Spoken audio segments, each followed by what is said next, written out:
This Prabhu can play Pathas. Oh.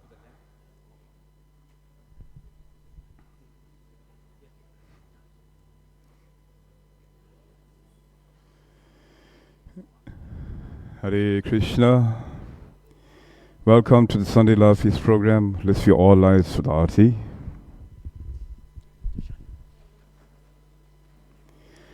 Jaya Prabhupada, Prabhupada, Prabhupada, Jaya Prabhupada.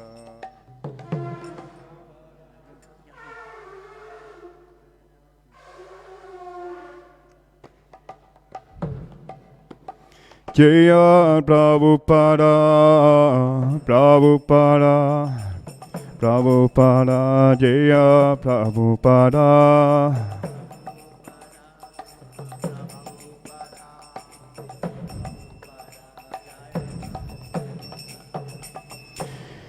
Shri Guru Charana Padma Kevala Bhagati Sadma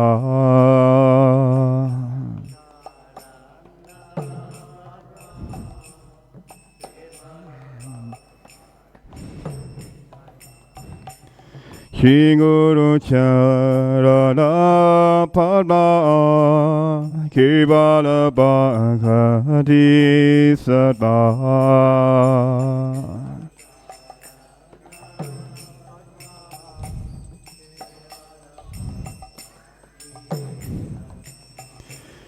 Pandomo Visavadana Bhate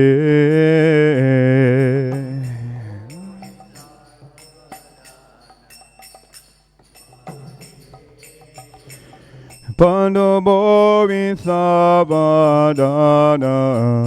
Bhate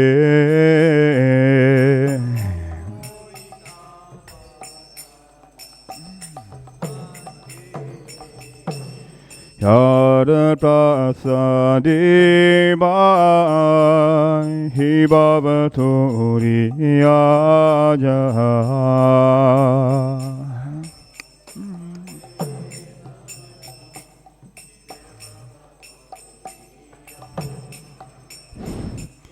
Yara prasadi bhai hi bhavatori aja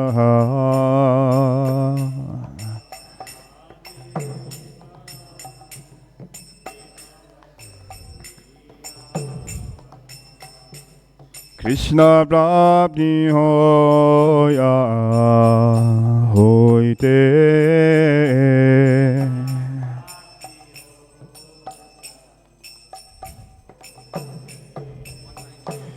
Krishna prapti hoya hoite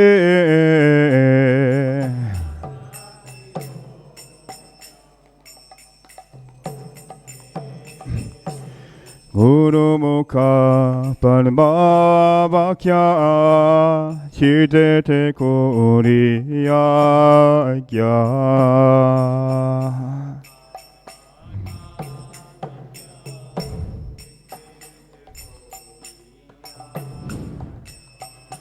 Harana kuriyo mare asha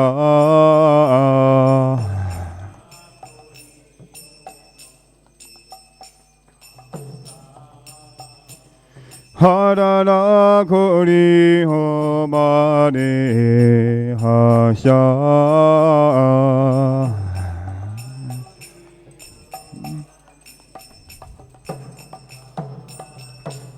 Shri Guru Charari Rati Esi Utamagati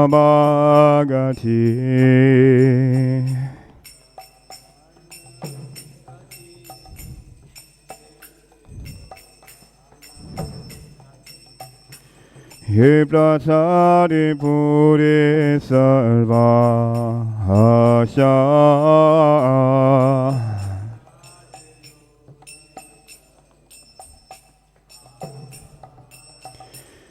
He Brasade Bodhisattva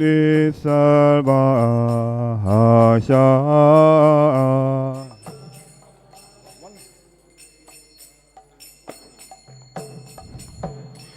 Chakuda Andi Nunje Chame Chame Prabhu Se Devaki de Progasito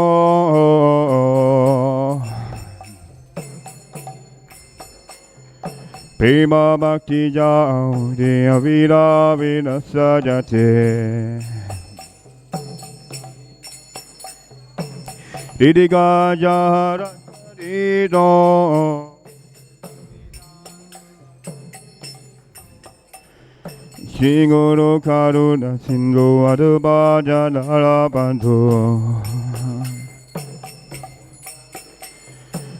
Lokina Lokira Tivana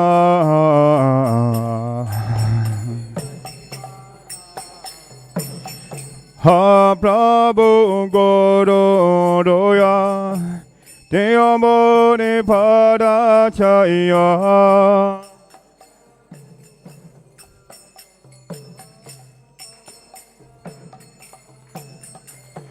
Videga Chindrudi Bufala Shira Prabhupada Ha Prabhu Gorodoya Deyamore Parachaya Videga Chindrudi Bufala Shila Prabhupada Patita Pavana Jaya Jaya Prabhupada Prabhupada Prabhupada Prabhupada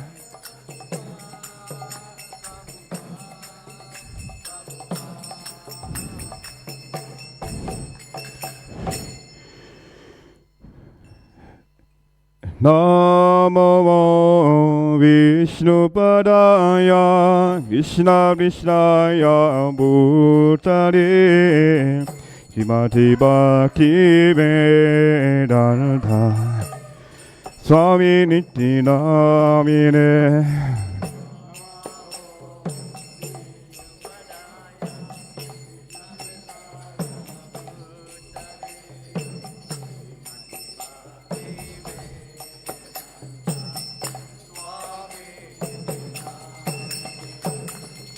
Namaste Saraswati Devi Gauravani Pracharine Nivishesha Shunyavadi Pashyachari Shatarine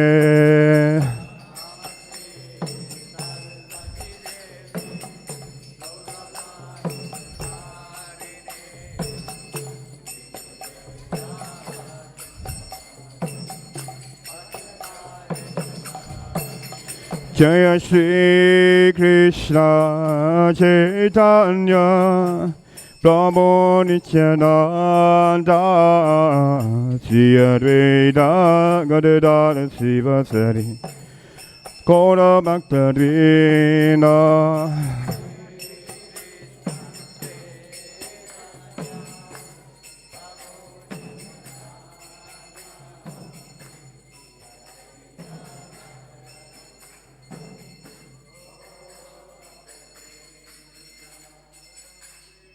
Krishna Chaitanya Prabhu Nityananda Sri Advaita Gadadara Sivasari Gaura Bhaktarina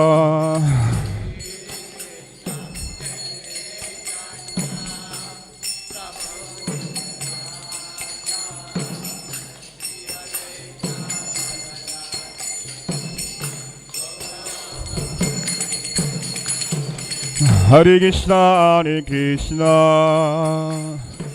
Krishna Krishna, Hare Hare, Hare Rama, Hare Rama, Rama Rama, Hare Hare.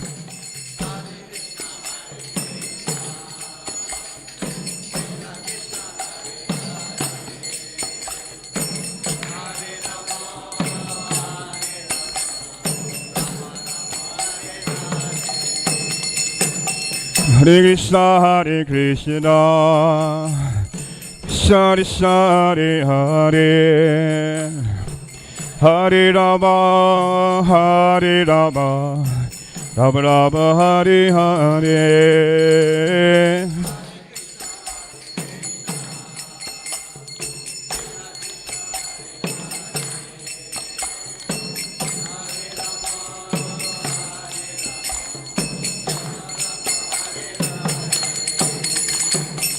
Hare Krishna, Hare Krishna, Krishna Krishna, Hare Hare, Hare Rama, Hare Rama, Rama Rama, Hare Hare.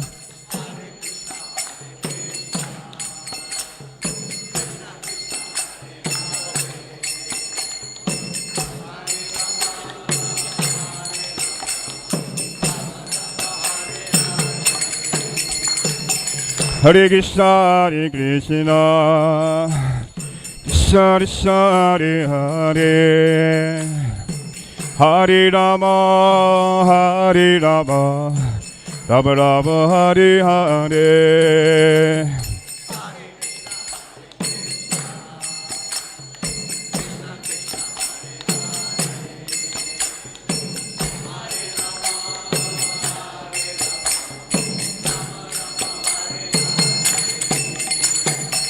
Hare Krishna, Hare Krishna, Krishna Krishna, Hare Hare,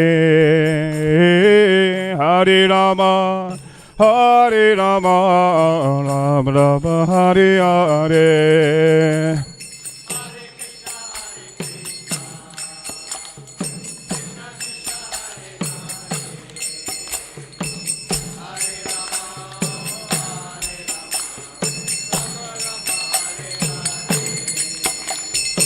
Hare Krishna, Hare Krishna, Krishna Krishna, Hare Hare,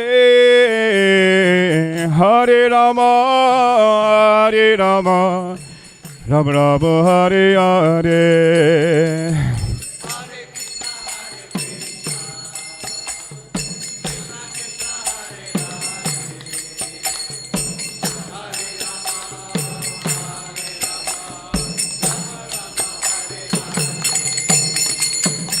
Hare Krishna, Hare Krishna, Krishna Krishna, Hare Hare, Hare Rama, Hare Rama, Rama Rama, Hare Hare.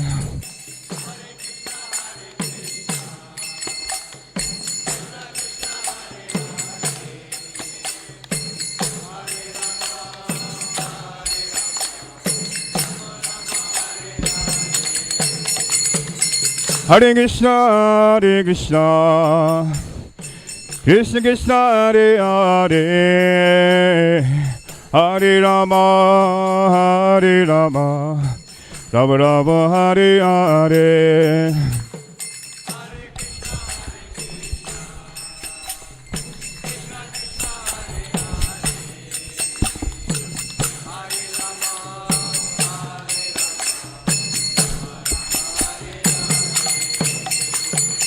Hare Krishna, Hare Krishna, Krishna Krishna, Hare Hare,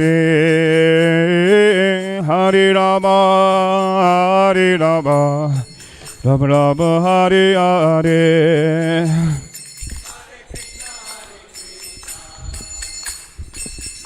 Come on, chant everyone louder.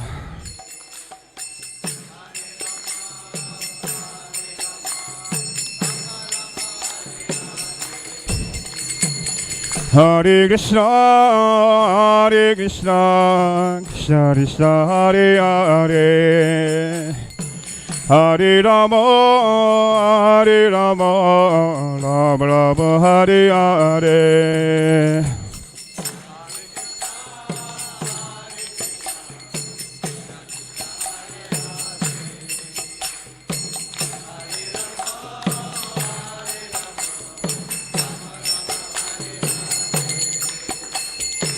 Hare Krishna, Hare Krishna, Krishna Krishna, Hare Hare, Hare Rama, Hare Rama, Rama Rama, Hare Hare.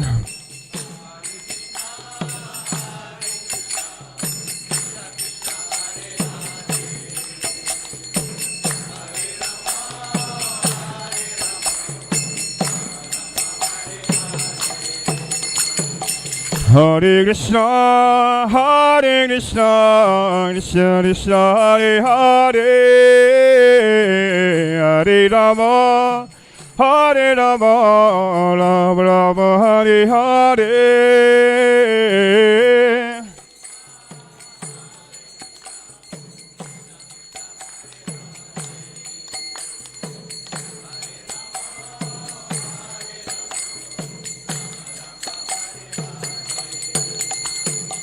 Hare Krishna, Hare Krishna, Krishna Krishna, Hare Hare, Hare Rama, Hare Rama, Rama Rama, Hare Hare.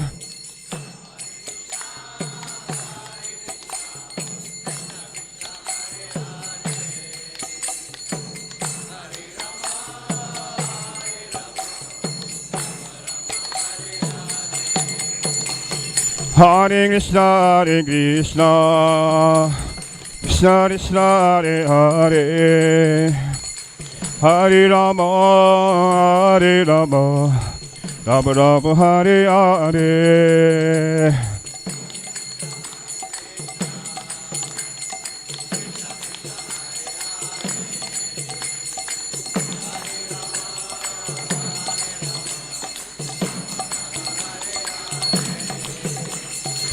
Hare Krishna, Hare Krishna, Krishna Krishna, Hare Hare, Hare Rama, Hare Rama, Rama Rama, Hare Hare.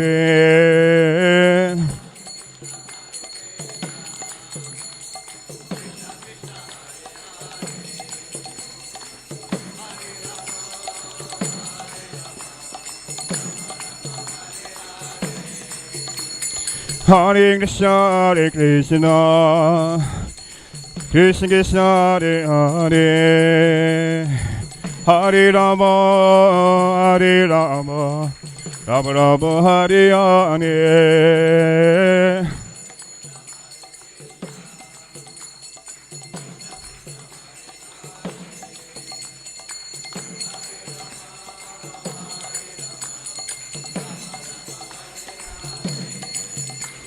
Hare Krishna, Hare Krishna, Krishna Krishna, Hare Hare, Hare Rama, Hare Rama, Rama Rama, Hare Hare.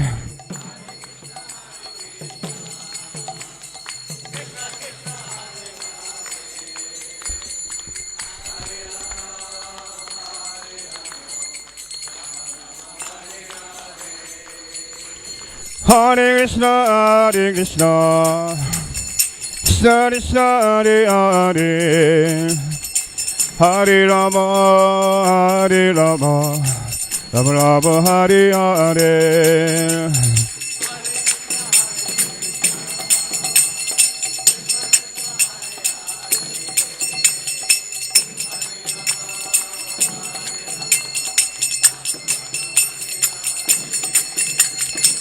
Hare Krishna, Hare Krishna, Krishna Krishna, Hare Hare, Hare Rama, Hare Rama, Rama Rama, Hare Hare.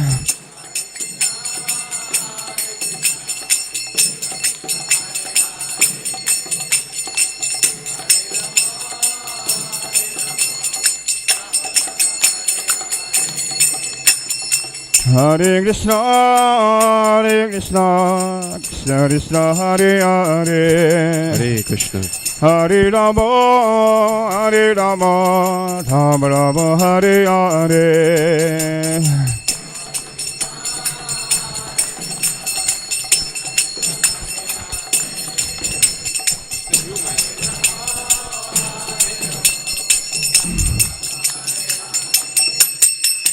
Hare Krishna, Krishna Krishna, Hare Hare, Hare Ram, Ram Ram, Hare Hare. Hare Ram, Ram. Hare Krishna, Krishna Krishna, Hare Hare, Hare Ram, Ram Ram, Hare Hare.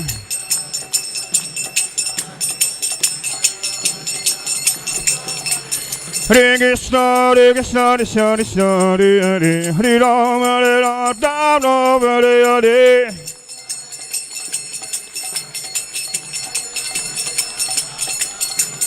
Hare Krishna, Krishna Krishna, Hare Hare, Hare Ram, Ram Ram, Hare Hare.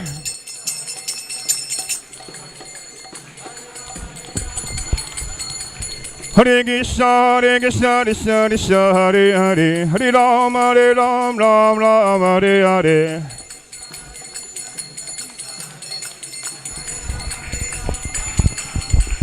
Hare Krishna, Krishna Krishna, Hare Hare, Hare Ram, Ram Ram, Hare Hare.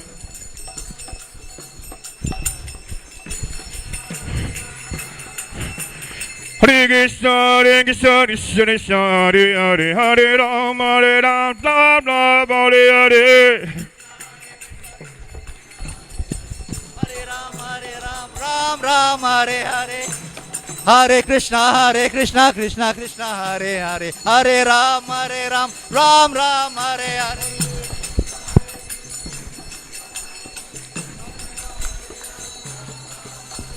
Hare Krishna, Krishna Krishna, Ram Ram, Hare Ram.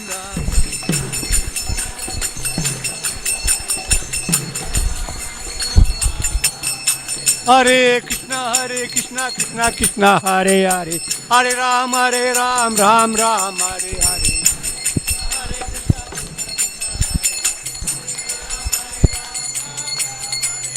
Hare Krishna, Krishna Krishna, Hare Hare, Hare Ram, Ram Ram, Hare Hare. Hare Hare, Hare Ram, Ram. Hare Krishna, Krishna, Hare Hare. Hare Ram, Ram Ram, Hare Hare. Hare Ram, Ram Ram, Hare Hare. Hare Krishna, Krishna, Hare Hare. Hare Ram, Ram Ram, Hare Hare. Hare Krishna, Krishna, Hare Hare.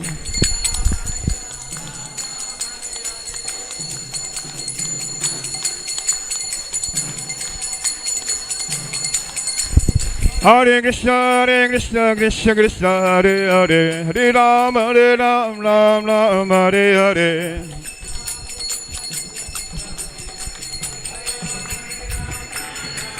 Hare Krishna, Krishna Krishna, Hare Hare, Hare Rama, Rama Rama, Hare Hare.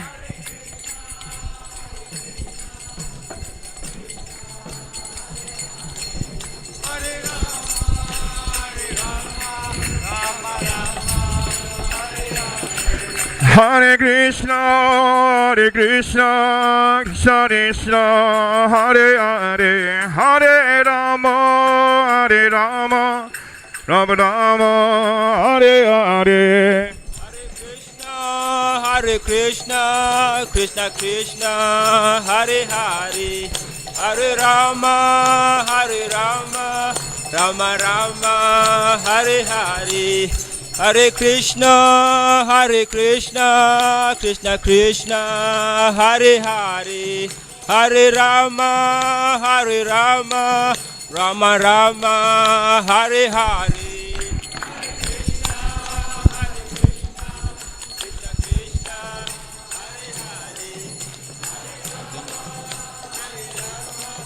Hare Rama, Hare Krishna, Krishna, Hare Krishna, Hare Hare, Hare Rama, Hare Rama. Jayam Vishnu Pad Paramahamsa Parivrajikacharya Astottara Sata Shishimad A.C. Bhaktivedanta Swami Srila Prabhupada Ki. ISKCON's founder Acharya Srila Prabhupada Ki.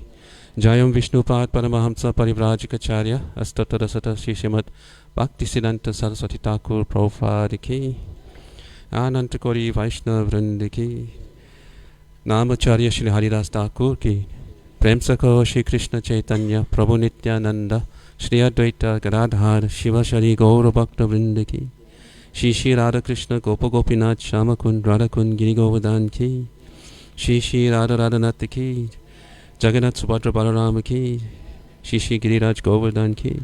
Shri Shri Nitai Gaura Hari Ki. Srila Prabhupada Ki. Shri Mathura Vrindavan Dham Ki. Shri Nilachal Jagannath Puri Dham Ki. Shri Manipur Dham Ki. Gangamai Jamunamai Ki. Bhakti Devi Tulasi Devi Ki. Shri Harinam Sankirtan Ki Jai. Samaveta Bhakta Vrinda Ki Jai. Gaur Premanande. All glories to the assembled devotees. All glories to the assembled devotees. All glories to the assembled devotees. All glories to Shri Shri Guru and Shri Gauranga. All glories to Srila Prabhupada.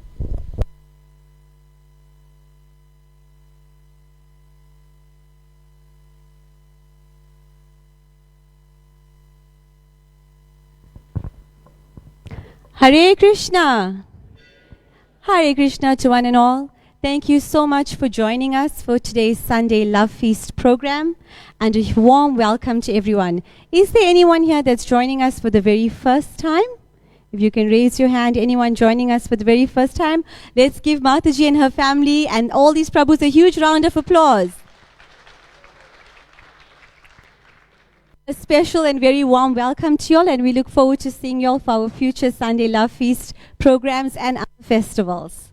So it is my privilege and honor in introducing our speaker for today, Her Grace Devaki Devi Dasi. A huge round of applause to her. Mataji is a disciple of His Holiness Niranjana Maharaj. She joined the Brahmacharani Ashram in Sydney, Australia in 1985. As a Grihastha, she preached in the former Soviet Union, and since 1999 serves as a renounced traveling preacher, regularly visiting India, Bangladesh, Eastern and Western Europe, the USA, Canada, Australia, and New Zealand. She served on the GBC Committee for Devotee Care and currently promotes such care as a top priority within the ISKCON family. Her multifaceted understanding of Vaishnav culture inspired her to establish the Institute for Spiritual Culture in 2014, offering insightful education in Vaishnav life. She has published 5 books and conducts holy name retreats around the world. I have had the privilege of listening to Mataji's classes over Rath Yatra and online as well, and I must tell you her classes are absolutely insightful, powerful and dynamic. May I make a humble request to please switch off your cell phones or turn them to silent mode. Mataji's topic for today is power of consciousness, and she will be having a Vaishnavi workshop at 2 p.m. at the Srila Prabhupada's room, and her topic is tolerance, strength or weakness. So for all the Matajis, that's a very, very interesting topic. Please do join her in Srila Prabhupada's room at 2 p.m. for that Vaishnavi workshop. I now hand you over to Her Grace Devaki Devi Dasi. A huge round of applause.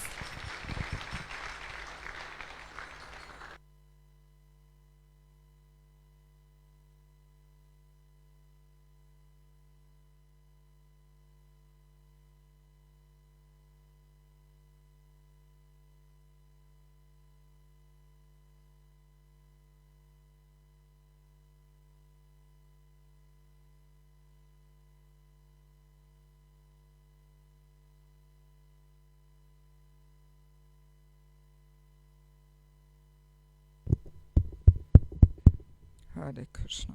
Can we turn this a little up? More volume? Is this possible? Somebody knows how to operate it? Or maybe if I go really close. Okay. If I go really close, almost biting into the mic, then some sound comes. Om Akyantamandasya Gyananjalasalakaya Chakshun Militam Jena Tasmai Shri Gove Namaha Shri Chaitanya Manopistam Stapidam Yena Bhuttale Swayam Upakaramayam Dhanati Svabadantikam Namam Vishnubhada Krishnavista Bhuttale Shrimate Bhaktivedanta Swaminiti Namane Namaste Saraswati Devi Govani Pachayane Nivashesha Shunyavadi Pasadare Satarine Vanchakapa Tubhisha Kripa Sindhivevata Paditanam Pavanebhyo Vaishnavebhyo Namo Namaha Jai Shri Krishna Chaitanya Prabhu Nityananda Shri Advaita Gadada Srivasadi Go Bhaktavinda Hare Krishna Krishna Krishna Hare Hare Hare Rama Rama Rama Hare Hare. So thank you so much for giving me an opportunity to spend some little time with you today and share a few thoughts and insights. Yes, so our topic is the power of consciousness. After all, we are the International Society for Krishna Consciousness, right? Oops, I am hearing some phones ringing here. Yes, and we do use this term of consciousness quite frequently. So, but we may not really be fully conscious of what consciousness is and how consciousness works and how our surroundings affect our consciousness and how we affect others with our consciousness. So these are very thought-provoking topics, and since it is all pretty subtle, we're not so perceptive, and we may not be so aware and mindful how actually consciousness works. Yes. So let us begin by understanding what consciousness is. So in Bhagavad Gita, which verse is it? 1334, Krishna actually tells us where consciousness comes from. And he's giving the analogy of the sun illuminating this universe. And in the same way, consciousness is that energy which emanates from the soul.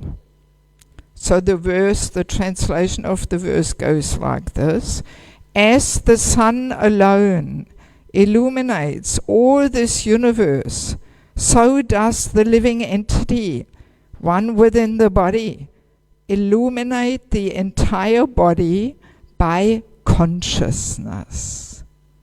So in other words, consciousness is like the life force, that energy which comes from the soul, and it floods the whole body. It is a powerful energy, and it keeps every cell in the body alive. By the way, that's the difference between a dead body and an alive body, right? The dead body, soul has moved on, therefore no more consciousness, therefore the cells of the body die. I'm coming from medical background. I used to work as a physiotherapist, in Germany before I met Krishna consciousness, so that's almost 40 years ago. So please don't come with your back problems to me. There's probably more qualified people who can fix that. I'm a little out of touch with that. But nevertheless, I do remember from my medical work that, let's say, when somebody cuts off their finger, you have only a short time span where these cells of the cut off finger stay alive. Maybe 20 minutes, maximum half an hour. So if you manage to stitch on that finger in that time span, then you saved it. But if it is a longer time ago, then the cells are dead, because they have been disconnected from the powerhouse of consciousness for too long. And then the cells are not alive anymore, cannot be revived. You know, so even from a medical point of view, we have that understanding. So, and interestingly, of course, consciousness is not only there in the human being, but actually whenever there is life, no matter what body the soul may be in, whether it's animal body or plant, trees, whatever it may be, as soon as there's growth and life, there's the presence of the soul there, and when the soul is there, there's consciousness there. Yes. So and sometimes the consciousness is maybe more covered, and it is in a somewhat dull state, but then in other forms of life, the consciousness is not more elevated and more, yes, on a higher level. Because very originally the soul is an eternal part and parcel of the Supreme Soul of Krishna. So the soul by nature actually has all nice qualities: attractiveness, knowledge, beauty, so many things, right? And also that consciousness which emanates from the soul by nature originally is all pure, divine, sublime. But being in this material world, you know, the soul gets covered and the consciousness also gets covered by the three modes of material nature: goodness, passion, and especially ignorance. Yes. So we can imagine, you know, on one end of the spectrum there is the all pure divine uncontaminated consciousness, and on the other end of the spectrum is contaminated consciousness. You know, when the heart is full of lust, greed, anger, false ego motivations. So that would be then the other end of the spectrum.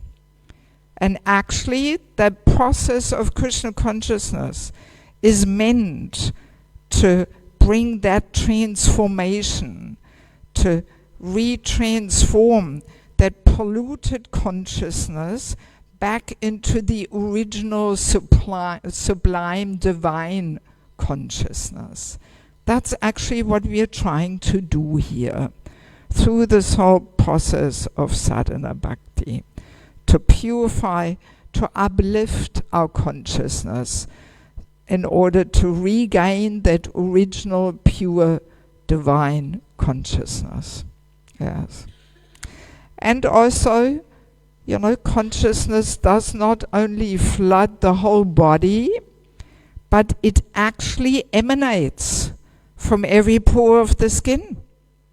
Yes. If we are a little perceptive, we can feel this. Yes. That's, for example, why, you know, sadhus, very elevated souls, they actually emanate an effulgence, right? Yes. Even in paintings, let me see, do we have here one? Yeah, well, there Krishna, he's got a little halo around him on that picture there, right? So, and do we have any others here? Yeah, not so much here. Also a little bit. Well, definitely here Lord Vishnu definitely has a bit of an effulgence. Even in Christianity, we find that same thing, that saintly personalities, they're always painted with this halo around their head, especially around their head. So that's not just some artistic tool or something to make the painting more attractive, but no, it is actually meant to show that saintly personalities, their consciousness emanates and shows as effulgence. Yes. We can call that also the aura, right? We use that term these days, that people have an aura. So that is that consciousness emanating from a person, And there is a lot of recollections we sometimes hear from disciples of Srila Prabhupada who share how Prabhupada was so effulgent, because his consciousness was simply filled with pure bhakti, and that emanated from him. There's this nice story when Prabhupada was on the way to a Rath Yatra parade in the United States, and he was walking through the city surrounded by a group of disciples, and his disciples overheard a conversation of two policemen who were nearby and who saw Prabhupada. And one policeman was saying to the other, "Look at this man, he is glowing." So even these policemen who had no idea who Prabhupada was, but they could perceive that Prabhupada was shining. Yeah, they could perceive that. And they were pointing that out to each other, So that's the power of consciousness. And yeah, if we are a little perceptive, we can feel this. When we are in close proximity of a person, we can feel that energy coming from them. So yes, again, there is this pure, sublime, uplifting consciousness of Srila Prabhupada that his body emanated. But then there's also the other end of the spectrum, when a person is full of lust and greed and anger and envy, so many bad qualities there, then that energy emanates from a person. Yes. We may have that experience when we had some, tension, some conflict situation with a person, and we are with that person in a room, even without saying anything. If we are a little perceptive, we can feel there is some tension, some negative energy there. Right? You had that experience, and this person is upset with me, they are angry with me. You can feel this, even if the person does not say a single word. So that is the power of consciousness. Yeah, we actually cannot really hide our consciousness, If we are really angry about something or with somebody, we cannot hide it, It comes out. It's all written all over our face, and even if we try to have some plastic smile there in the face, people can feel there's something wrong with this person, she's not in a good mood, or he. So that is how consciousness works. You know, it's quite powerful. And of course, every activity, every movement we do is executed through consciousness, right? Yes. So that's, for example, why everything Prabhupada did was so amazingly attractive and beautiful. Often we hear Prabhupada disciples describe that. How Prabhupada was moving, how he was dancing ecstatically on Rath Yatras, how he would laugh, how he would walk, how he would talk, how he would flick a little sweet in his mouth. Everything Prabhupada did was just so amazingly beautiful and attractive. Why? Because it was executed through this sublime divine consciousness. Yes. And then again, the other end of the spectrum, if a person is not in such pure divine consciousness, but for example, if a person wants to be noticed, we can call this as false ego consciousness. Some of you may know I wrote a whole book on this topic of false ego. So yes, if we want to bring attention to ourselves and be recognized and the center of the universe, and so if we have that consciousness, again, it will come out through every movement we do. How we laugh, how we talk, how we dance, how we move, how we eat, and it will emanate, because every movement is executed with that consciousness, right? Wanting to bring attention to ourselves and somehow show off and be the center of attention and all that. So yeah, in that way it is rather subtle, but it is good to understand things a little deeper, because also Prabhupada was telling us, before becoming Krishna conscious, we have to become conscious first. Yes, because so often we are just so unconscious, right? Unconsciously floating through our day and our whole life, and we don't even, we are not mindful what effects our words and activities have on others. And these subtleties, especially in these modern days of technology, we become a little dull towards these subtleties. And therefore I do like to discuss these more subtle topics, just to make us a little bit more aware of them, more mindful, more conscious. Yes. Yeah, so let me share with you one little story, which is almost like a medical proof how consciousness works. I have some friends, some devotee friends in Australia, and he had a kidney failure. So his wife donated one of her kidneys to him. And she is the only one in the family who likes to eat chocolate. She has a strong attachment to eating chocolate. Her husband, her 3 sons, they're not into chocolate, but she likes chocolate. So then after this surgery of transplanting this kidney, when they came home, she had this desire to eat some chocolate, so she went to her drawer to get the chocolate out, and lo and behold, it was all gone. So she was wondering, what's happening? Who ate my chocolate?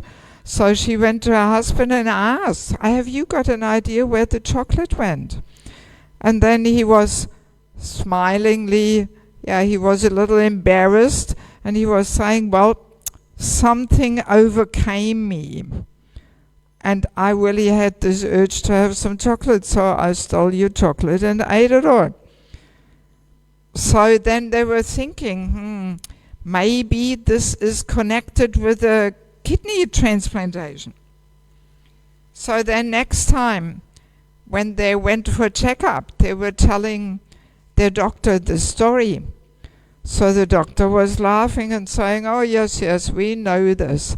Every time we transplant an organ, the person receiving the organ has the same cravings as the person donating it. And then the doctor said, it looks like organs can remember things, which is of course nonsense. Organs cannot remember things. But this doctor did not know about the power of consciousness. So her kidney was flooded with chocolate consciousness. Yes. And then for some time, this chocolate consciousness, he could feel from his new kidney flooding his body. And that's why he was having these cravings for chocolate. But it didn't last for very long, just 1 week, 10 days, something like that. And then his new kidney was flooded with his consciousness, right, which was devoid of chocolate consciousness. Yeah, so quite amazing. I mean, that is really a medical proof, isn't it? Yes. How really in every cell of the body, consciousness is there, and consciousness meaning what kind of attachments and tastes and desires and cravings we have. That is in every cell of the body. Yes, amazing. I mean, that makes it also very clear that when a lady is pregnant, the child in the womb gets her consciousness full on. Yes, child feels every emotion. Child also hears everything. That's another amazing topic. I quickly have to share this. Some years ago I was traveling in South India preaching there. I met one family. Their son at that time was 5 years old. And the mother shared with me that every single day during her 9 months of pregnancy, she was loudly reciting the first 5 chapters of Bhagavad Gita, just the Sanskrit, every day. And that boy was 5 when I met them. And she said, without any further training, if the parents go through these chapters of Bhagavad Gita and stop anywhere, he knows the next verse from hearing in the womb. Wow. Isn't that amazing? Yes. I mean, when I heard this, I was blown away. Of course we know, yes, Prahlad Maharaj, he heard in the room. Of course Prahlad Maharaj would. Why wouldn't he? But that this is still taking place today. Whew, I was so impressed. And I was thinking to myself, wow, this is what we have to train the ladies. If we know all these secrets, then being pregnant, becoming mother, wow, is a whole transcendental adventure. Yes. Even when the mother feeds her child with her breast milk, that milk has her consciousness. Yeah. So, that's where training in Krishna consciousness begins, Yes, already in the womb, already before conception, actually. But anyway, we won't go further into that topic. I've got a whole seminar on that too, so... Yes, but anyway, let's go back to the kidney, so that is definitely a powerful proof.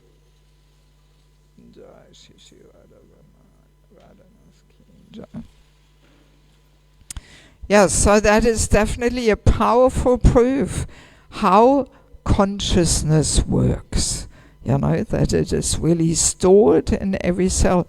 And when I was once sharing this story also with some devotees, some person in the audience shared with me how their son, small child, had some bone marrow transplantation. And the child was affected for a whole year after that. You know, because who knows what that person who donated the bone marrow, what kind of lifestyle he led, what kind of consciousness he had. You know, he may have engaged every day in all the four sinful activities or something. So in our case with the kidney, it was only chocolate consciousness. But they both are devotees, you know. They follow the principles and so there is not such a big, you know, impact from such kind of consciousness. But if a person has, you know, has done so many sinful activities, and a child's consciousness is also not so firmly established. It is more, perceptive to other environmental, you know, effects and coming from the surroundings. So yes, so this is how consciousness works, you know. Yes. Yes. So let us quickly look at other species of life. I mean, animals, of course, no doubt, they have, you know, so many emotions, and yeah, that some animals have, you know, so many abilities which are beyond our abilities. They can hear things, they can smell things, they can see things, and which we can't hear, smell, or see, you know. So in many regards, animals are higher developed than we are. But let's look at trees or plants, you know, that they also have consciousness. Trees, definitely. Yes. When I was a teenager, that's quite a while ago. Yeah, that's 50 years ago, or even a bit more. So when I was a teenager in Germany, I heard this little report on the radio, which impressed me so much that I still remember it today, even after 50 years. So they were showing how a tree, what vibrations he emanates when he is peaceful.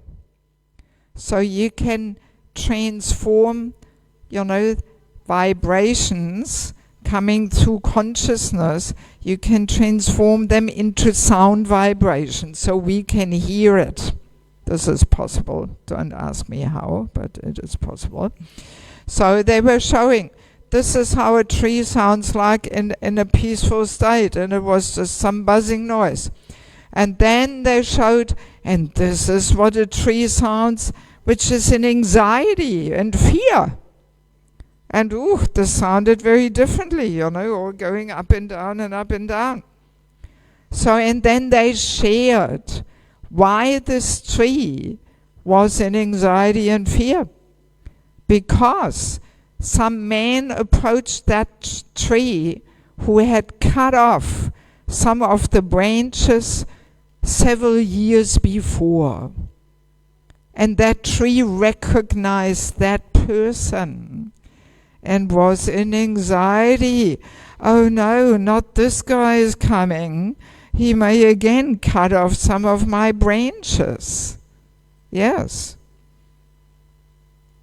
And we may wonder, well, how can a tree recognize a person? You know, he doesn't have any eyes. No, the tree can feel that person's consciousness. Isn't that amazing? Yes. Yes. So, you know, we have to be a little more careful, a little bit more conscious, you know, how we deal with all kinds of other living entities and different species of life. they do have consciousness.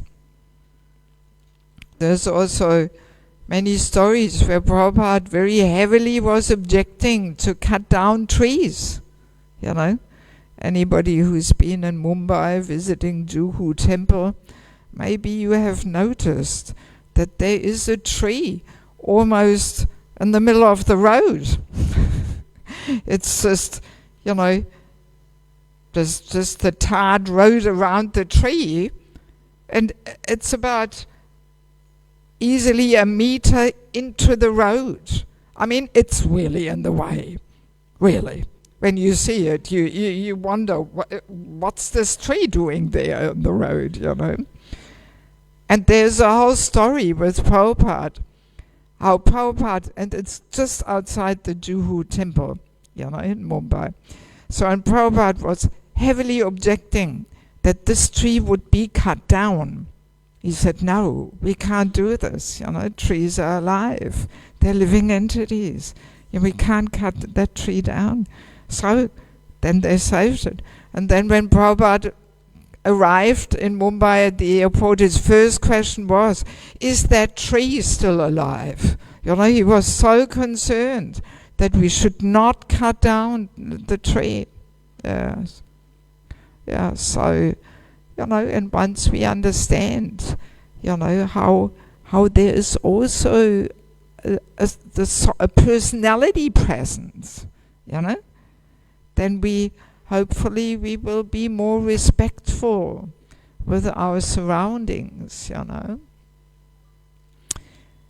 Yes, I have also some good friends in a community in Sweden. It is called Almvik. It's a farm community outside Stockholm. There's one family, they grow organic vegetables on the farm.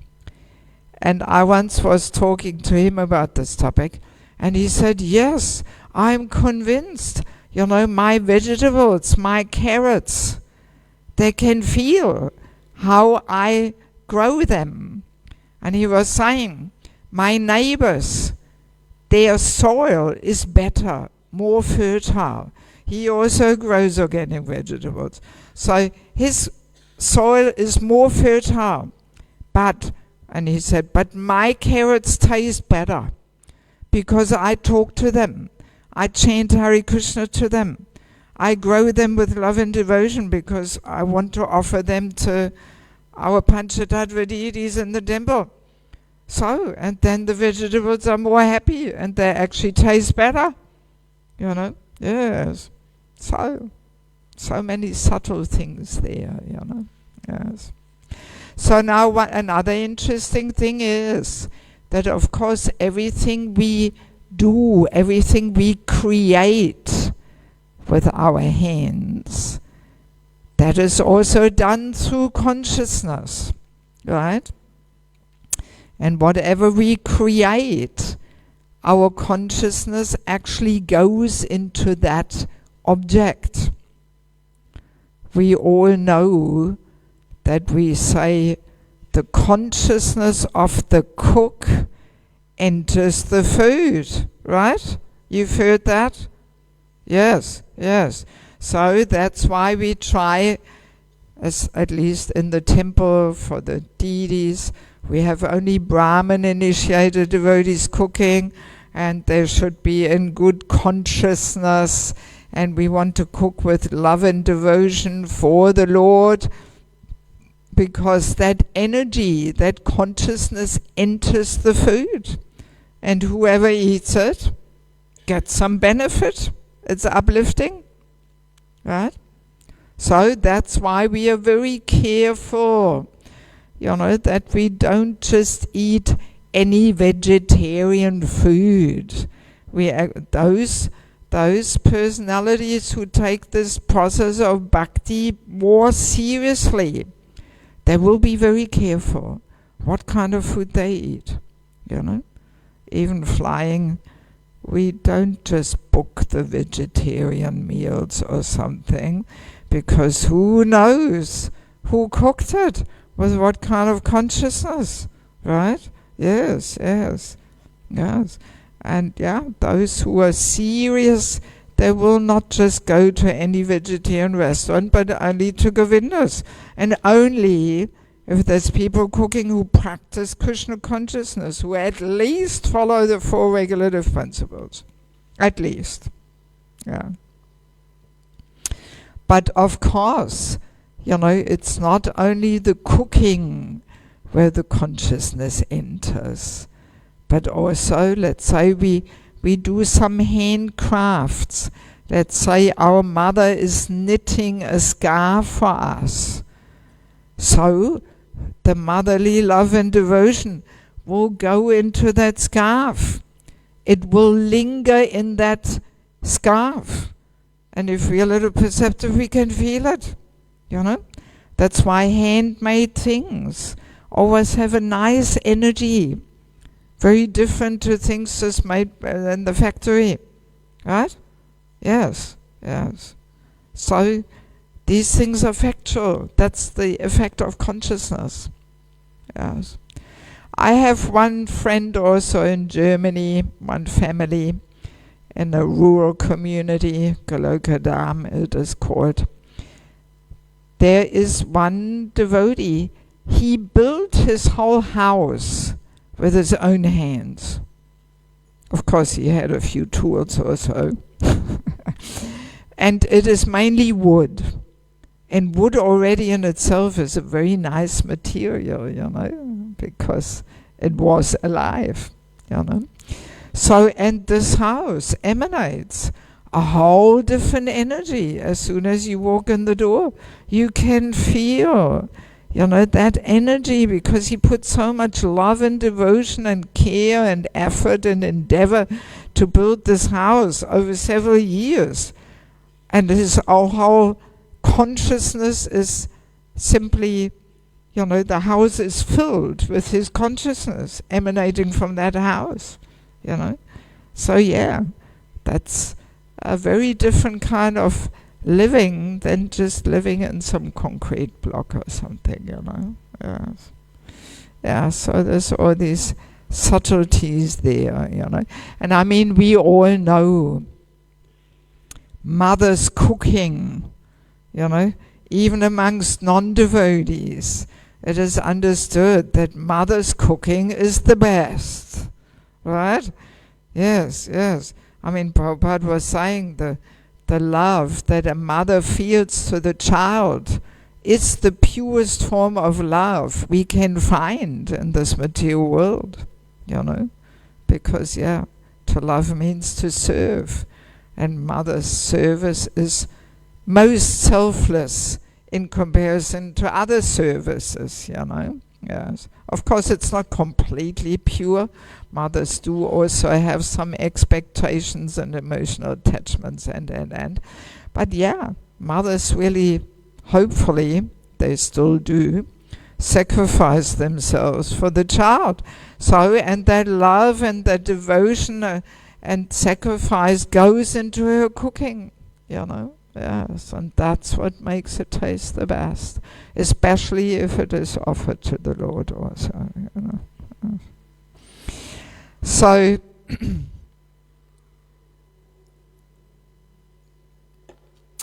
let's move on to another pretty special aspect in regards to consciousness. That consciousness travels on sound vibration. This is almost like Krishna's divine arrangement, that whatever comes out of our mouth, when we sing, when we speak, the consciousness of the singer or speaker travels on that sound vibration. So you better watch out what you're catching here. Yes, but this forms like the foundation to sadhu sangha, right? Yes, that when we hear from a saintly personality, his consciousness, all his beautiful divine qualities, they travel on the sound coming out of his mouth. and they affect our heart. Yes, they do, you know. So, and that's what uplifts us.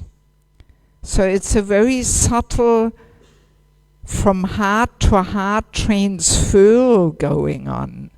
Heart to heart transfer of consciousness through sound. Yes. So that's why kirtan is a highly transcendental affair. It is not just some jolly music or something. No.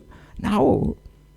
Because when the person leading the kirtan calls out in love and devotion to Krishna, then that love and devotion travels on the sound vibration, affects our hearts, uplifts our consciousness. Yes. Yes. So kirtan, highly transcendental affair. Yes. And therefore we have to be very mindful with what consciousness we join kirtan. It's definitely most important for the person leading the kirtan, but actually anybody who joins the kirtan, you know, that person's consciousness also enters the whole kirtan arena, and it affects other people. Yes. So what pollutes the kirtan the most is when we are in the consciousness of wanting to show off. Yes. The showing off mentality is so contaminating. This is what comes from the false ego, because the false ego wants to get this gratification of being important and being recognized. So false ego wants to bring attention to ourselves. You know, we want to glorify ourselves if we have that consciousness, rather than glorifying the Lord. Oops, sorry. Yeah, rather than glorifying the Lord. And that contaminates, in a subtle way, a kirtan. So even the instrument players, you know, yeah, see, I conduct holy name retreats and so on, and then I really get into these topics. But even the instrument players, let's say we play kartals or mridanga, again, to play kartals and mridanga, this is executed through our consciousness. Otherwise, we wouldn't be able to move the fingers, right? So, when a kartal player or mridanga player wants to be heard and noticed, that consciousness comes out through his fingertips, or her fingertips. And, yeah, somebody who is more perceptive can feel this. And then, of course, the mridanga, the kartals, are always this touch too loud, because that's what he wants to achieve. He wants to be noticed, right? Contaminates the whole kirtan. Even though the holy name himself is pure, but we cover it with a layer of dirt. Yes, yes. That's what's going on. Or even when we dance in kirtan, you know, we have to be very careful that we are not in this consciousness of wanting to show off and bring attention to ourselves. You know, any kind of showing off, no matter in which way it may be. And there's unlimited ways of trying to show off and bring attention to ourselves. Yes, so no matter how it will be, it will contaminate, you know. So, you know, the men have their ways of showing off, and we ladies have our ways of showing off. Any kind of showing off contaminates the whole kirtan experience. So we have to be very mindful with what consciousness, especially we enter these transcendental affairs like kirtan. You know, that we have to be in the mood of servant, humble servant, bringing all attention to the Lord, calling out in love, in helplessness. Please, Krishna, allow me to serve. Longing for a relationship. That's how we are meant to chant. That's the consciousness we should have in kirtan. We should fill our heart with longing for the relationship with Krishna. Yes. And then that, consciousness floods the whole atmosphere and is uplifting. Yes. So it's good to know all these things. Yes. And same, of course, is when we speak. If a speaker just wants to show off how much knowledge he all has and this and that, sends out not such uplifting energies. So we have to be very, very, very careful. In this regard, I want to bring attention to another interesting thing which may be a little challenging for some of you to accept this. That actually, when we associate with a saintly person, we want to hear from that person, so that sublime consciousness can actually only be captured when we hear from that person's mouth, not through internet. The internet cannot capture that transcendental energy which travels on the sound vibration coming out of the mouth of a sadhu. Yes, this is an important thing to understand, because these days, technology, we may think, it's all so much easier available, watching things online. Right? Yes. But let's be clear. The main thing we will not be able to capture. Not possible. Even in mundane communication research, there's this famous communication pie. And even the communication experts out there in the material world, they say 7% of the total communication is transferred through the words we say. Only 7%. That's why, through messages, through email, we can easily misunderstand each other, because we only get 7% of the total communication. Especially if we don't know the person, with what mood and intention and motive they say things. It can easily lead to such misunderstandings. So then the next thing, 35% comes through the voice and emphasis. So that's why talking over the phone gives a little more, transmits more of the total communication, 35% through the voice, through the emphasis, how you say things. So 7 and 38 is only 45. So there's still 55% missing in the transmission of the total communication. That comes through personal presence, by feeling how a person says things, with what energy, what motive, what consciousness. Yes. Good to know these things, That's why, touchy topics. We don't just talk to people over the phone or sending messages. No, we meet from face to face. And then that person can capture what mood, what intention, what motive we have when we say something. Right? Yes. So this understanding is even there in general, communication research. So what to speak of transmitting transcendental communication?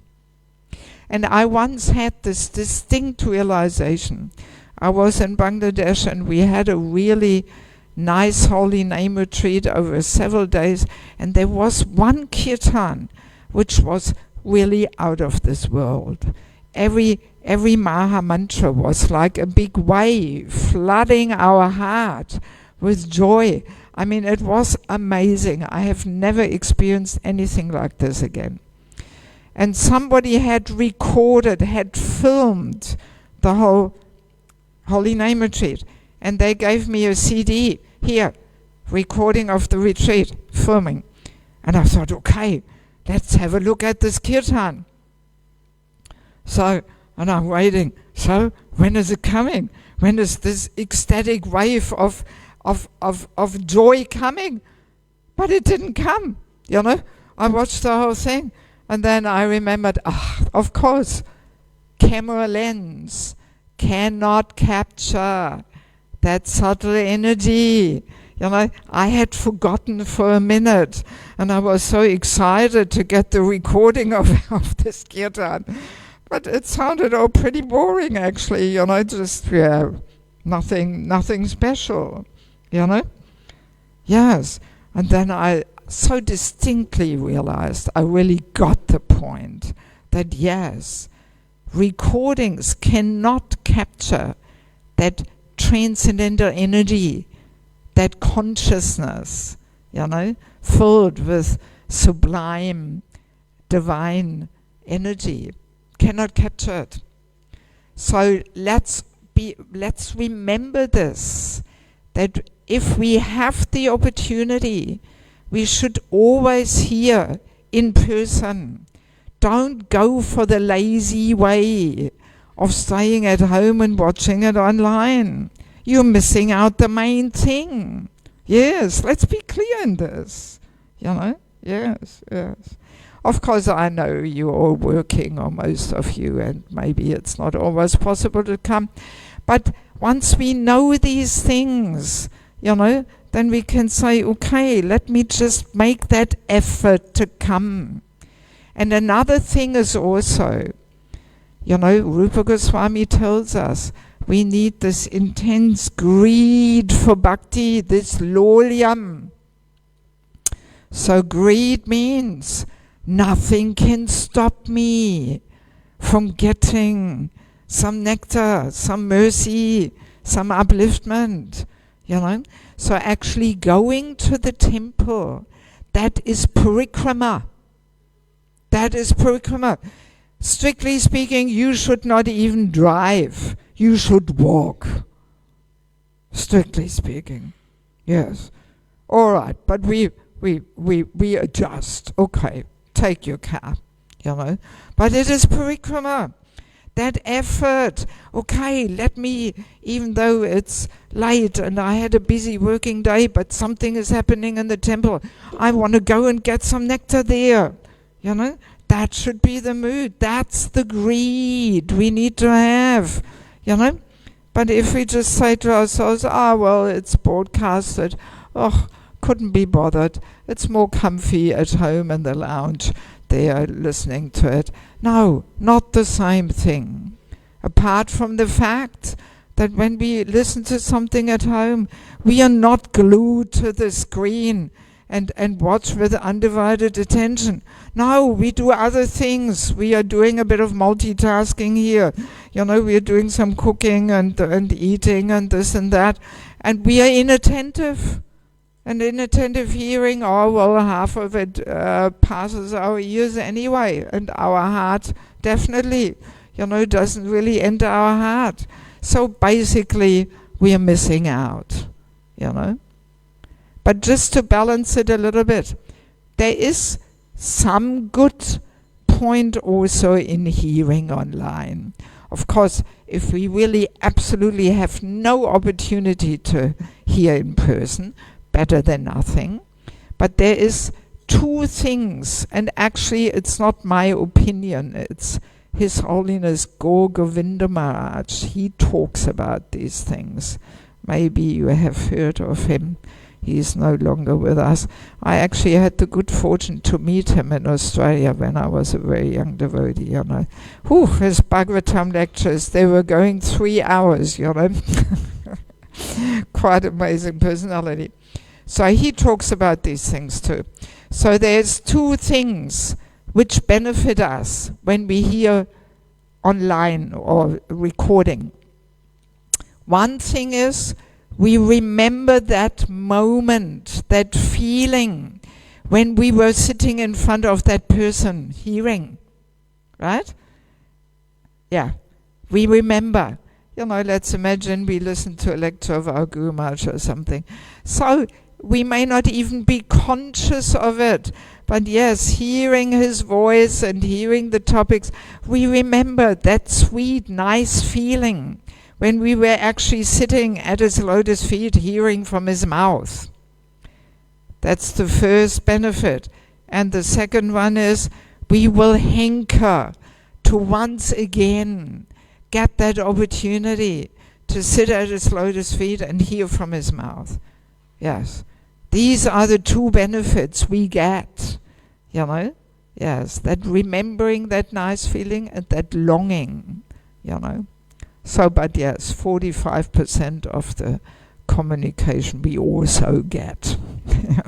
But only 45%, let's be clear on that, you know. And see, once we understand these things, that's why Prabhupada, even when he was giving a lecture in Bengali or Hindi, he asked his disciples to be there, even though they didn't understand anything. But Prabhupada's consciousness traveling on the sound vibration, it still has an effect on the heart, even if you don't understand anything. Yes. And actually, I remember, maybe I should quickly share this story. In Koma Prabhu's book about Prabhupada in Australia and New Zealand, there is a nice reflection there of His Holiness Bhakti Chaitanya Swami, so you all know him very well. And he shares how he was in New Zealand and Prabhupada was coming to a university campus and giving a little program just outside on the lawn. And it was just a very quick program. Prabhupada just said 10, 15 minutes, something. And Maharaj was there, just seeing him. And he shares that actually he couldn't understand a word Prabhupada was saying. Absolutely nothing. And often devotees share this, you know, when they come to the first lecture. Intelligence does not understand anything, but the heart captures something, you know? Yes, from that person's consciousness traveling on the sound vibration. So he's describing that he simply saw Prabhupada, you know, in his very unusual, sublime appearance, surrounded by these brahmacharis, and he was simply moved, thinking, this old man coming all the way here to New Zealand, he must have a really important message to give, you know. And this whole short incident touched his heart. And then only several years later, Maharaj met Prabhupada in London, you know. And he shares how this first little encounter had some deep impact on him. So that again proves the power of consciousness, you know. That's why we say, Sadhu Sangha, Sava Shastra Koi, Lava Matra, one moment is enough to actually get immense benefit. Just that one moment of association is enough. For many years I was puzzled. You know, how is one moment enough? We have so many moments and it never seems to be enough. You know, and I thought, is this another one of those Hare Krishna exaggerations or something, that just one moment is enough?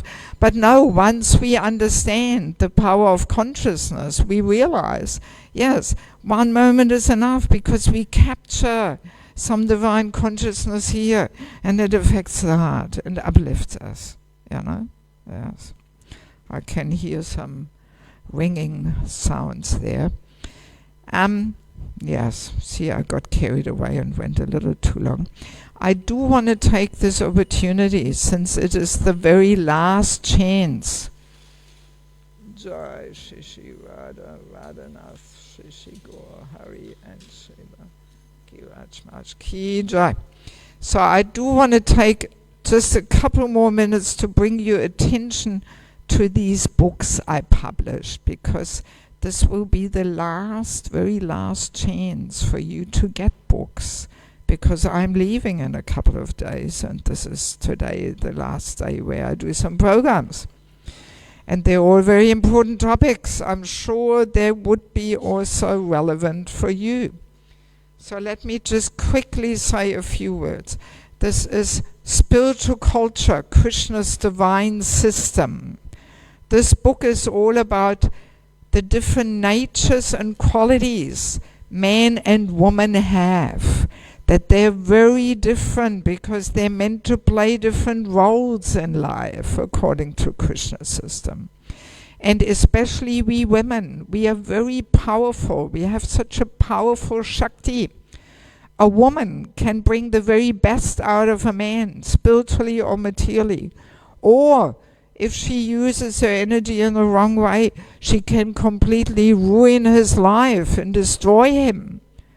That is the power of a woman. So this book is all about women.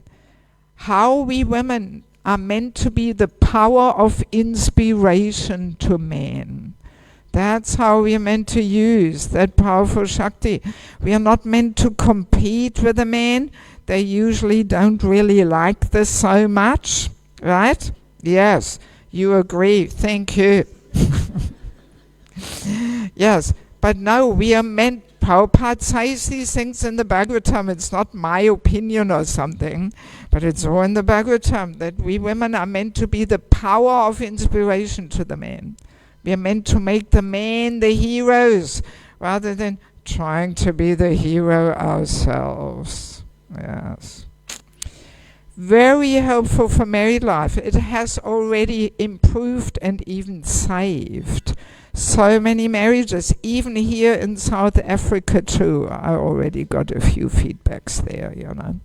So any woman who wants to have harmonious relationships with men in her life, not only in family life, even at work with non-devotee colleagues, please check out this book. And every man who wants to get the empowerment and support of a woman should also check out this book. You will find a few interesting things there. Then we have Sheltering Relationships. This is all about the topic of the importance of having a mentor. That just having Diksha, Shiksha, Guru not enough. We need this well-wishing friend who guides us, who helps us to move forward.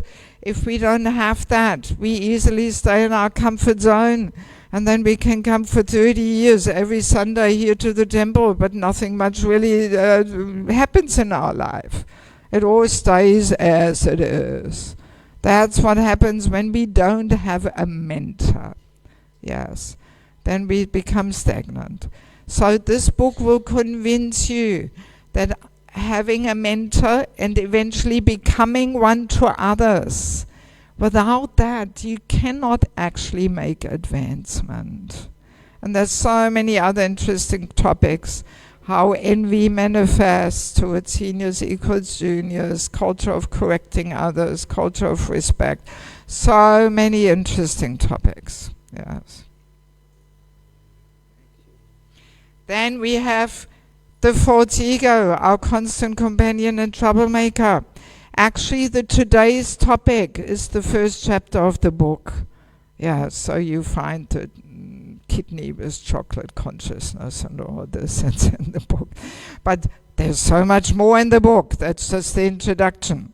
Yes, like when we get offended, I think this happens to all of us at times. What is it? False ego, crying for justice.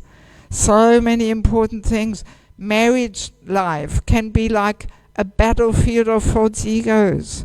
Who is right, who is wrong? Just see, I told you so, didn't I? Why didn't you do it like I said? Or these quarrels and arguments, it's nothing else but false ego battles. And we can create so much miseries for ourselves and even break and ruin our whole marriage and everything, you know. And there's a whole chapter on chanting the holy name, because I do conduct holy name retreats. So what we briefly talked about kirtan, there's so much more in this book about kirtan, japa, how we are meant to chant so it dissolves our false ego. And then we have entering the grihastha ashram, how to do it, how better not to do it. So this is a handbook for matchmaking, how we can see that a man or a woman or a boy and a girl, they're compatible for marriage. There's a whole list of over 200 topics which both should discuss with a cool head to see, are we on the same page? Right? Yes, because Krishna consciousness is such a broad spectrum, how we want to live it. We can be very strict, we can be liberal, it all has to match. Yes. Because I heard even here in South Africa you are struggling with a pretty high divorce rate. Very often this is connected that we start the thing with the whole thing with the wrong approach, not according to Krishna's recommendations. We just meet somebody, fall in love, have the pink glasses on, and then we can't see what we get ourselves into, you know. Yes. So this book is important for all those devotees who are not married yet, for the parents, because it's actually their duty to help their children find a compatible partner, or for mentors, for leaders, for caregivers. Actually, it's one of the most important aspects of devotee care, to help devotees settle in compatible marriages. We have to put an end to this divorce and single motherhood and children who are suffering under this. It creates so much instability, you know. Yes, it's sad. Last but not least, family life as an ashram, secrets of success. So this book teaches us how to create a culture of bhakti in our home. Because just being married and wearing tilak doesn't mean our home life is a suitable place for cultivating of pure bhakti. Because we don't take training and education. That's the problem. See, all these books are 15-hour courses I give in Mayapur. And now I'm putting these courses in book form so it can reach more people. Yes. So very helpful also for teachers and preachers. All you can do is, you know, read one, 2 chapters, take some notes, ready as your seminar. You don't have to come up with it yourself, you know.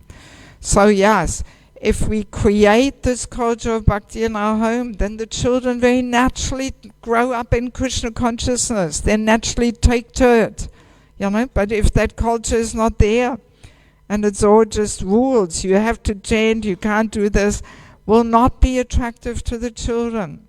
So we have to live it, right? And in this book you will find a whole chapter on physical intimacy in marriage. How to live this principle of no illicit sex life. There's a bit of confusion over it. Nobody talks about it. People are a bit at a loss how to make things work. So I did quite some research and I came across interesting episodes with Prabhupada, which hardly anybody knows. And that adds a different perspective to the whole topic. So I hope this book will help us to make our family life more Krishna conscious and at the same time emotionally more balanced and harmonious. So if any of you want any books, they're 300 Rand each. Many of you have already gotten the whole set, so there's a little discount on the set. It's 1,300 instead of 1,500, and you can please come out there and near the desk there in the entrance area, and I'll meet you there if you are interested to get some books. Okay, sorry to go a little over time and sorry for not leaving any time for questions, but you can connect with me out there. Okay, and yes, by the way, as you heard, we do have this lady Sangha at 2ish, around 2 o'clock, so please come.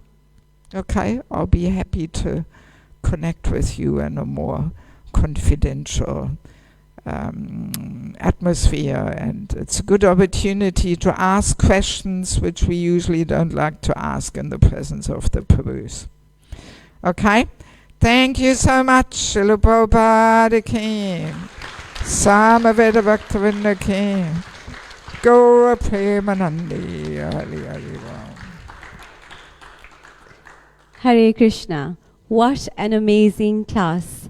As I had said, Mataji's classes are so powerful, so inspiring, so dynamic, and I think each and every one of us seated here today will take so much home with us. There's so much that resonates that Mataji said with our day-to-day life. So thank you so much, Mataji. There's actually just one thing that you said that I was not happy with. Can I please share? That is that you're leaving us in a few days. It's so wonderful to see speakers that are so empowering, especially to women. So I think that's the only sad thing when I heard you saying that you're leaving in a few days. But thank you for coming and thank you for being here with us in South Africa. Thank you giving for us your tolerating wonderful me. association.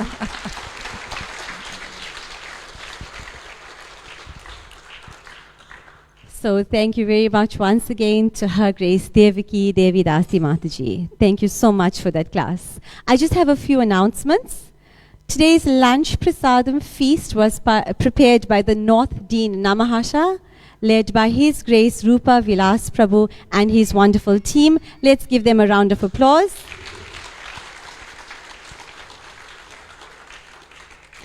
If you would like to assist and be part of the team, the Prasad team, can you all please connect with His Grace Doyal Chaitanya Prabhu?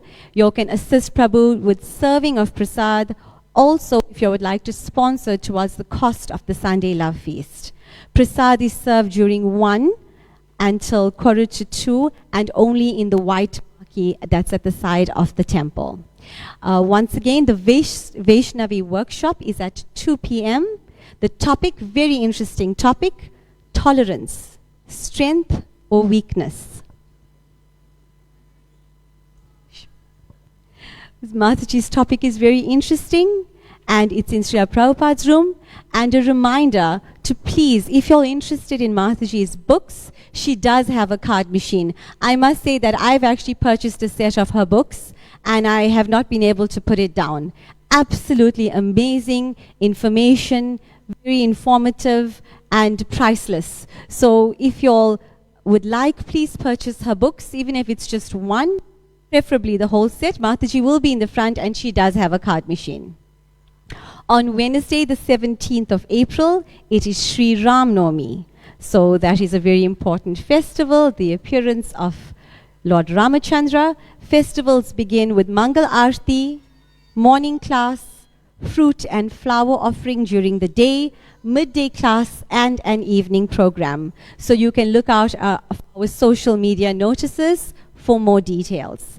Friday, a gentle reminder that it is Ekadasi, to stay away and abstain from grains and legumes. And also to save the date, the 28th of April will be our Rath Yatra 2024 feedback and reciprocation program. So a lot of hard work, love and effort and dedication has went in for our 2024 Rath Yatra, and on the 28th of April, it's a Sunday, it'll be the day to give thanks and to give feedback for Rath Yatra 2024. So we look forward to everybody joining us on the 28th of April for that.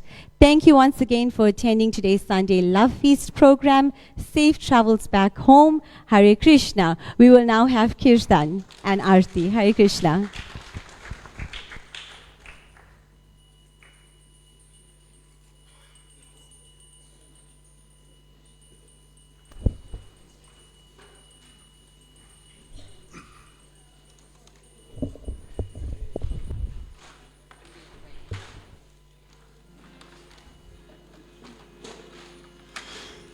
Namo Vishnu Padaya Krishna Vrishaya Bhutale Shivati Bhakti Vedanta Swami Nityanamide.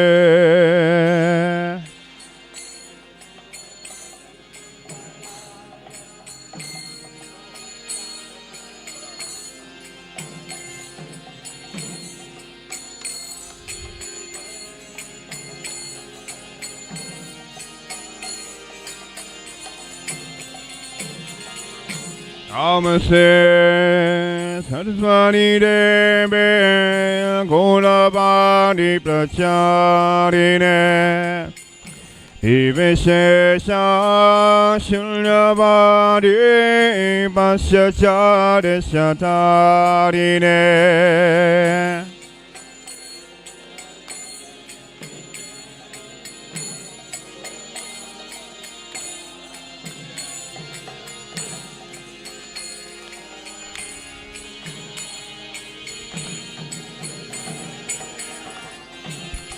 Jaya Shri Krishna Chaitanya Prabhu Nityananda Shri Advaita Gadadhara Srivadari Gaura Bhakta Vrinda.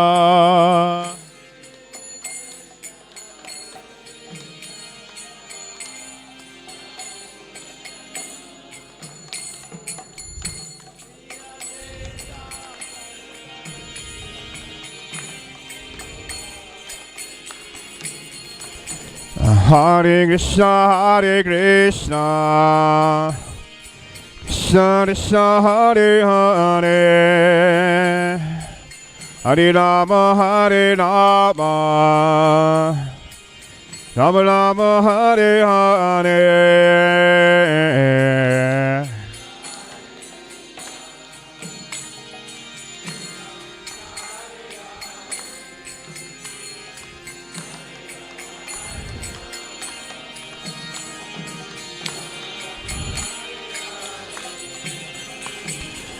Hare Krishna, Hare Krishna, Krishna Krishna, Hare Hare, Hare Rama, Hare Rama,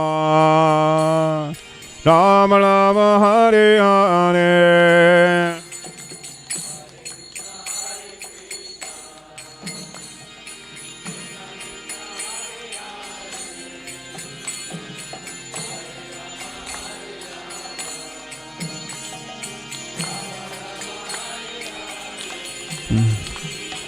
Hare Krishna, Hare Krishna, Krishna Krishna, Hare Hare, Hare Rama, Hare Rama, Rama Rama, Hare Hare.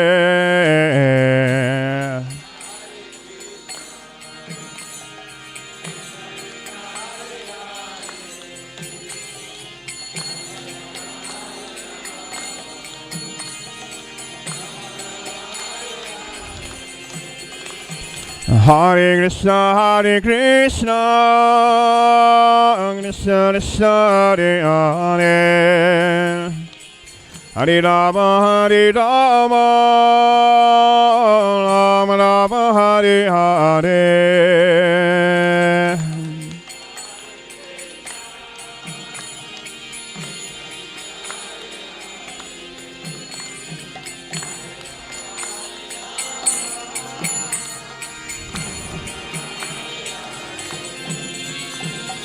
Hare Krishna, Hare Krishna, Krishna Krishna, Hare Hare, Hare Rama, Hare Rama, Rama Rama, Hare Hare.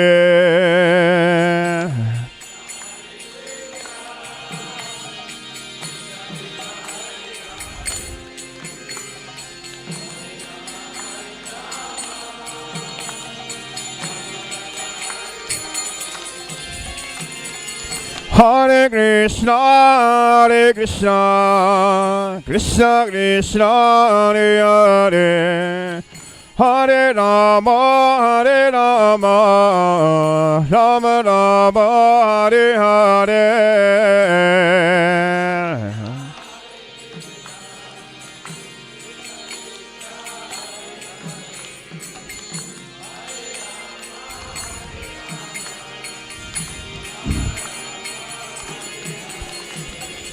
Hare Krishna, Krishna Krishna, Hare Hare, Hare Rama, Hare Rama, Rama Rama, Hare Hare.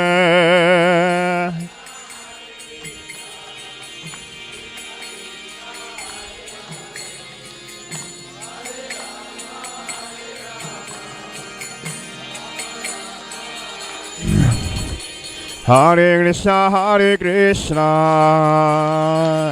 Krishna, Hare Hare, Hare Rama, Rama Rama, Hare Hare.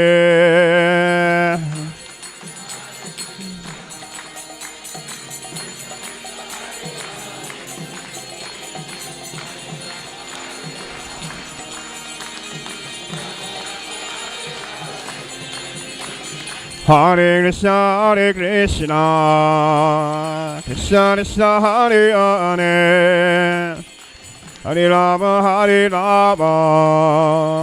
Rama Rama, Hare Hare.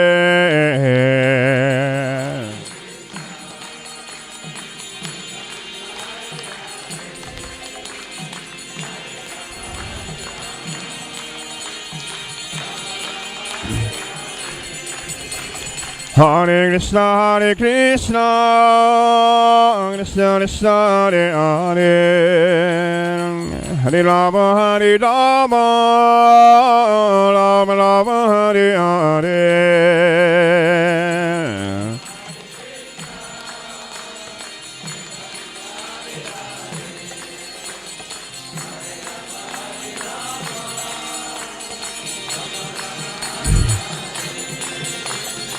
Hare Krishna, Krishna Krishna, Hare Hare, Hare Rama, Rama Rama, Hare Hare.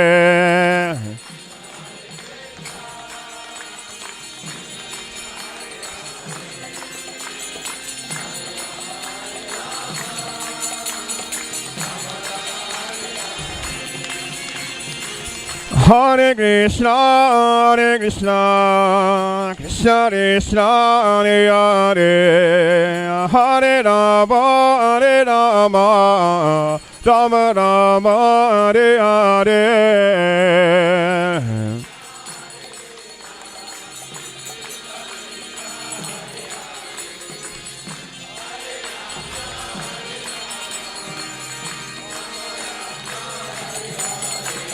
Hare Krishna, Hare Krishna,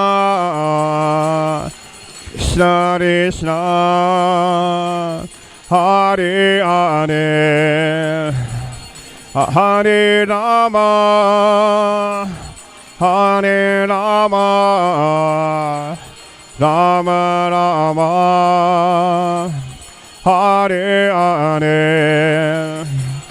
Hare Krishna, Hare Krishna, Krishna Krishna, Hare Hare, Hare Rama,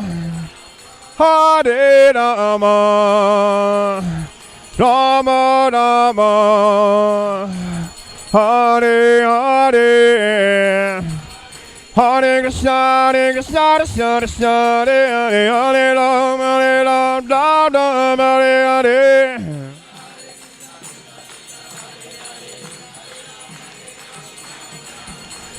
Hare Krishna, Krishna Krishna, Hare Hare, Hare Rama, Rama Hare Hare.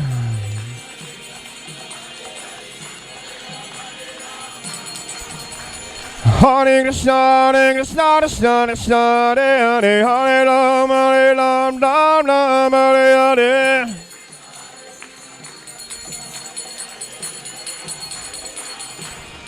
Hare Krishna, Krishna Krishna, Hare Hare, Hare Rama, Rama Rama, Hare Hare.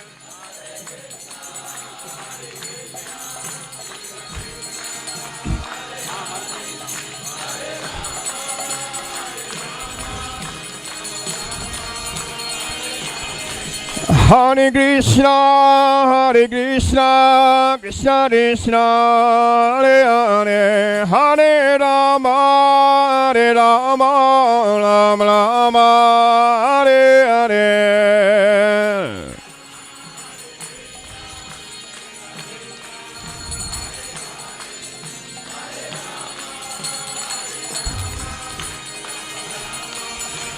Hare Krishna, Krishna Krishna, Hare Hare, Hare Ram, Ram, Hare Hare.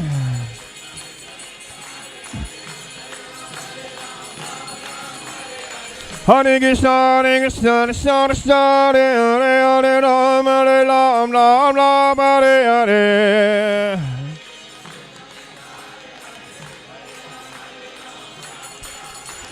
Hare Krishna, Krishna Krishna, Hare Hare, Hare Ram, Ram, Hare Hare.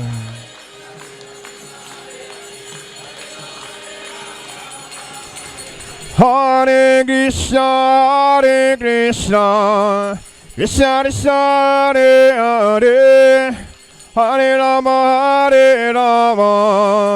Rama, Hare Hare.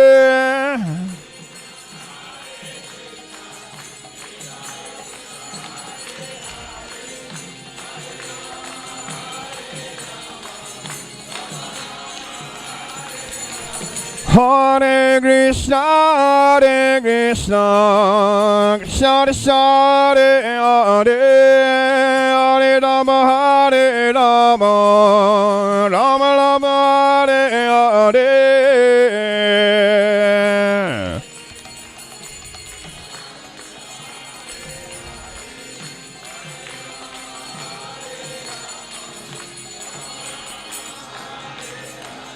Namaste Narasingaya,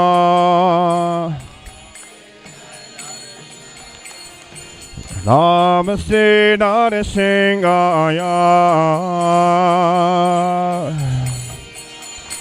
Galadadadayene, Galadadadayene, Iranya Dasi Basha, Iranya Dasi Basha,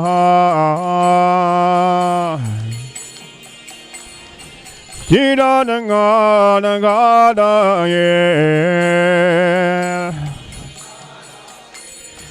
Siranangadaye. Don't sing up, but don't sing up. Don't sing up, but don't sing up. Ya do, ya be the don't sing up. Ya do, ya be the don't sing up. Bahene singo vida de singo, Bahene singo vida de singo,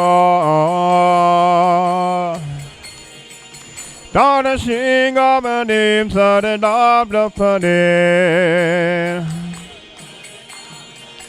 Dada singo manim sa de dabla pane. Davagada Kabala Vade Naga Buddha Singa Dalita Hiraya Gatibo Stado Bringa Keshavarina Dhari Rupa Jai Jagadisha Hare Jai Jagadisha Hare Jai Jagadisha Hare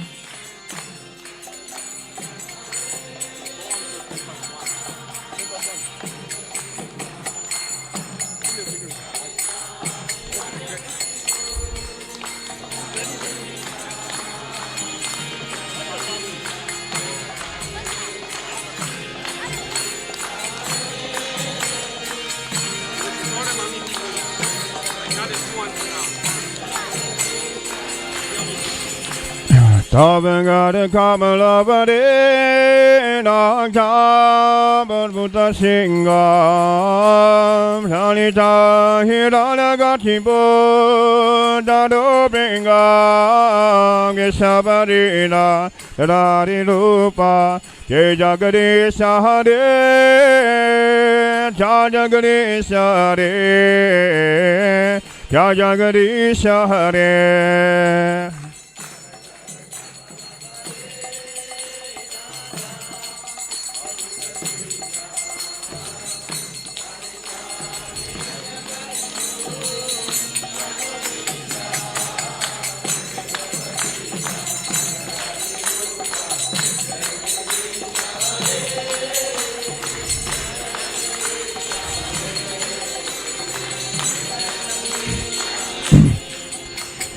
Keshavarina Hari Rupa Jai Jagadisha Hare Jai Jagadisha Hare Jai Jagadisha Hare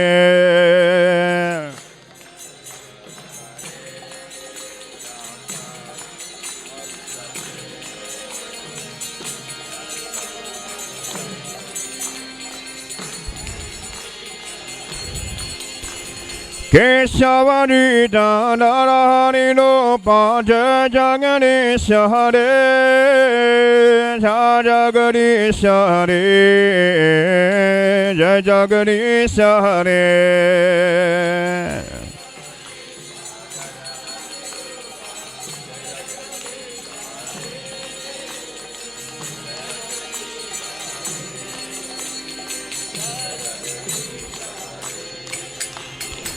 Jai Govinda, Jai Gopal, Keshava Madhava Dinadaya.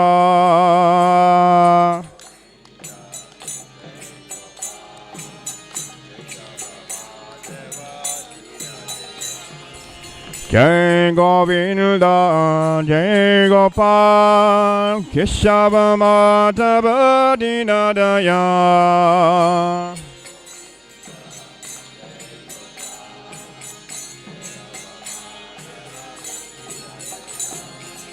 Jai Govinda, Jai Gopal, Keshava Madhava Dinadaya.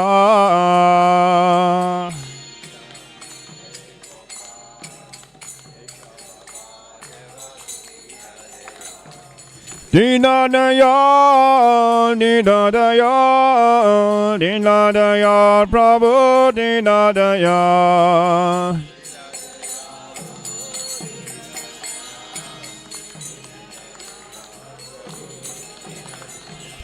Dinadaya, Dinadaya, Dinadaya, Prabhu Dinadaya.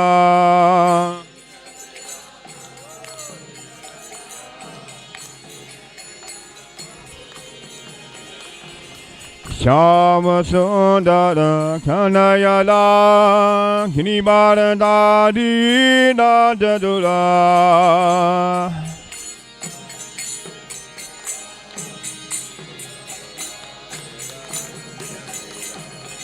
Shama Sundara Kanayala Kinibara Dadi Nadadula.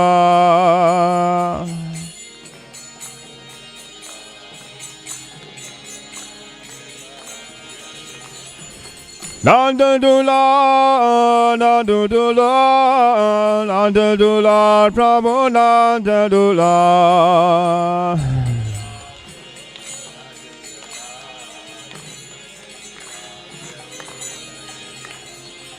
Nanda Dula, Nanda Dula, Nanda Dula, Prabhu Nanda Dula.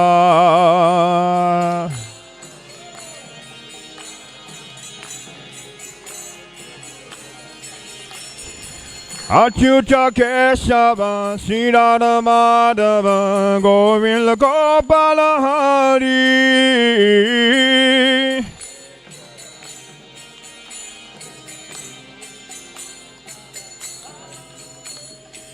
Achyuta Kesava, Sridhara Madhava, Govinda Gopala Hari.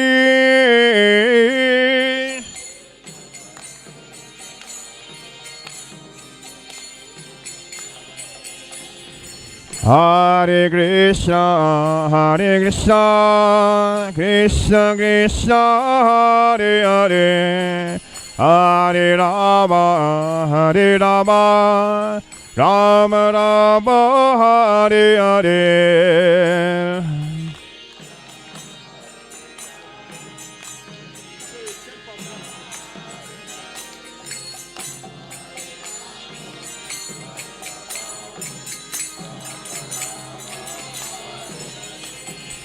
Hare Krishna, Krishna Krishna, Hare Hare, Hare Rama, Rama Rama, Hare Hare.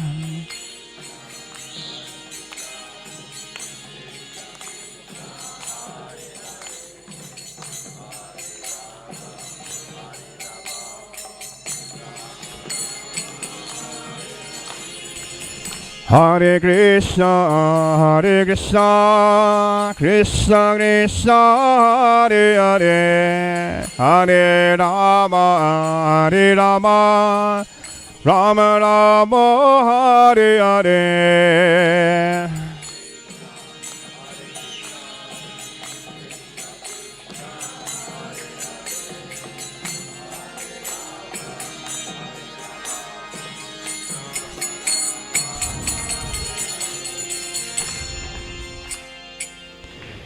Shri Shri Radha Radha ki, Chaitanya Mahaprabhu ki, Srila Prabhupada ki.